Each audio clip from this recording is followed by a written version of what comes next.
ગધેડાને જે વધારે ભર્યો ને તો એ રસ્તામાં બેસી જાય, ગુલાટીઓ ખાઈ જાય, ગમે એમ કરીને માટી ઓછી કરી નાખે. એટલે કુંભાર બે ભાઠા મારે એટલું જ, કારણ કે ઉપાડીશ તો માર મારવાનો છે, નહીં ઉપાડે તો માર તો ખાવાનો જ છે. ગધેડું વિચાર કરે કે સારું કે માર ખાવો અમે ખાવો તો થોડા હલકારી હારું. એટલે બળદ ગાડું ખેંચે એટલે એક દિવસ ગધેડાએ કહ્યું, તું બળદનો બળદ રહ્યો કે. શું કહ્યું? કેમ? મારા જેવું શીખ કે. શું કે? મારા જેવું શીખ કે વધારે પડતું બેસી જવાનું કે ઊભા જ નહીં થવાનું કે. આમે તને આરો તો મારે જ છે. પરોણામાં આરો હોય કે ના હોય? ગાળામાં આર મારે એટલે પેલું બળદું ચાલે. આમે તને આર મારે, તું ચાલે તોય મારે. તારે બે ગોધા વધારે મળશે એટલું જ ને કે તારે વજન તો ઊંચા કોણ મળશે કે. ત્યારે બળદ ગધેડાને કહે છે કે સાંભળ કે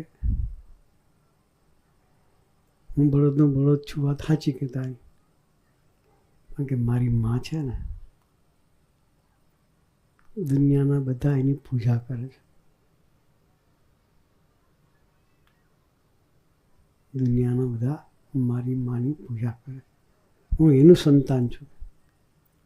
હું ગોળીઓ વારું તો આબરૂ મારી માની જાય કે મને કોઈ ઓળખતું નથી. ને તારી માને બધા ગધેડી કહેશ કે. શું કે? તારે કંઈ આબરૂ? ગધેડા હું આબરૂ?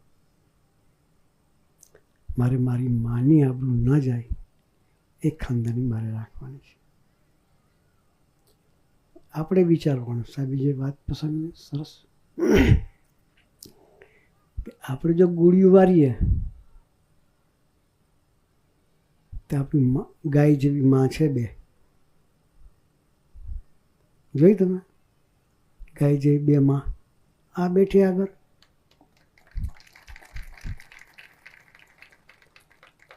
શ્રીજી સ્વામી એના સૌરભ સ્વામી બે આપણી માં સમાન આપણું જતન કરે છે.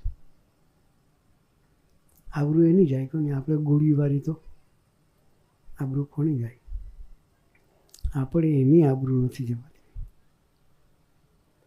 એટલે શરમ સામે કહ્યું ને, એના વચને ડુ એન્ડ ડાય.